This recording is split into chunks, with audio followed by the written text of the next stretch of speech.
it's an old and it's a worn out, and it's become a cliche over the whole over giving a man a fish or teaching him how to fish. But I think when it comes to education, it still it still holds weight, and that is, I think sometimes we're so obsessed, if you will, as Christy implied, with giving the kids the right answers that we don't really teach them that an education is teaching them to ask the right questions, and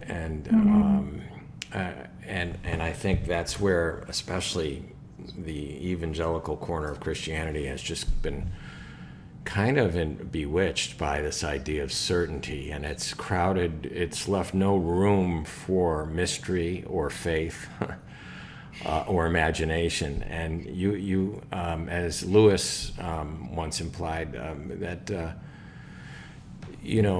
reason can lead us to truth, but imagination brings understanding. And when you don't leave room for imagination and those kind of cognitive lessons, I do think you reduce a child to like rote learning, memorizing mathematical tables or the ABCs, and you just wait for them to recite it back to you. And when they do get into an arena that requires more, they go into either they crumble under the pressure or they go into the conflict thing where their whole world is just a bad version of the God's Not Dead movie, Yes, yes. Well, and I feel like a lot of people, like, kids they've been drilled on the right answers, but when those answers come out insufficient, they have no relationship with God to fall back on. And it's like, if you have managed to grow up your entire life in Christianity, but you have no actual experience with God that is the anchor of your faith, that you can say, even if I don't have answers right now, I know who loves me, and I know who accepts me, and I know whose grace sustains me. Like, you don't have that. You just have answers. Well, you don't have a sure foundation of your faith, because your faith is in like these human constructs that we've, derived from the Bible, not the person that the Bible was supposed to introduce us to.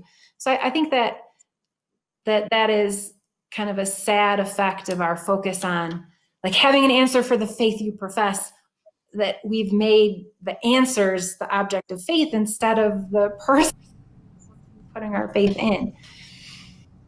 Exactly. That passage that all of Christian apologetics is built on isn't to be ready to give every man every answer, which is what apologetics has come down to. It's to give the man an answer for the hope that is within you. And if that hope that is within you is the Kalam cosmological argument, you are of all men most miserable.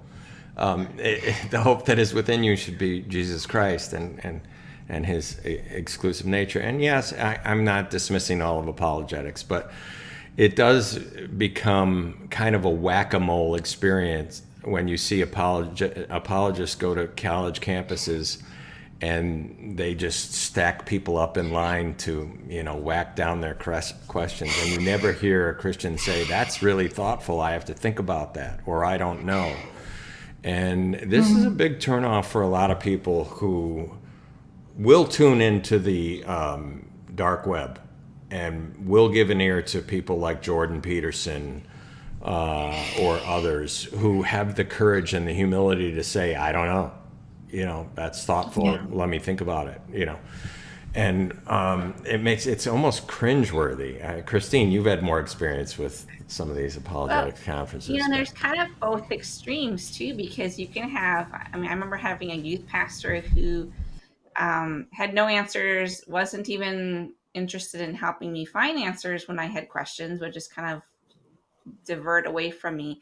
So we do need to provide ways for students with questions to look into answers or search for answers, and not just say, oh, well, there just aren't answers. And sometimes there aren't answers, but to have a compassion to help students looking for answers to be able to explore those questions and the possible answers.